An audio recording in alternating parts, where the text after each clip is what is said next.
see. Yep, that's me. I ain't a motivating spider. Push more people higher.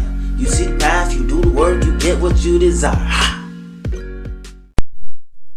Thomas Alva Edison was one of the greatest minds of the 18th century.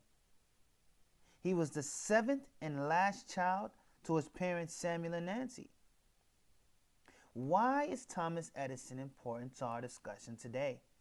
Well, Thomas Edison created, among many things, the incandescent light bulb. In response to some of his missteps or his quote-unquote perceived failures, individuals poked fun at him and said that he failed over 10,000 times.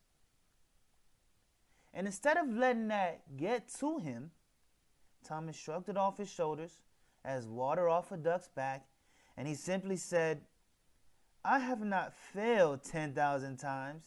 Instead, I've successfully found 10,000 ways that will not work. This truly is remarkable because this shows us that perception is really reality. Now, what's the moral of this story? The itsy bitsy spider crawled up the water spout. Down came the rain and washed the spider out. Out came the sun and dried up all the rain. And the itsy bitsy spider crawled up the spout again.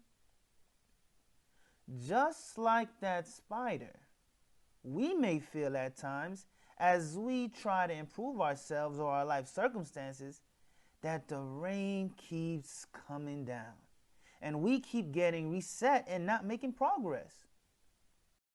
But again, the moral of the story is this.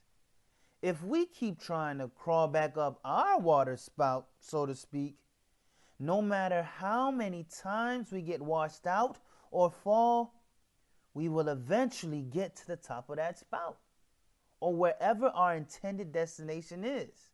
After all, Proverbs chapter 25 and the A part of verse 16 states, for the righteous one may fall 7 times, but he will get up again. So if you seek out God as you work and never stop working in harmony with your desires according to His will, you will be delivered. I ain't a motivating spider. Push more people higher. You see the path, you do the work, you get what you desire.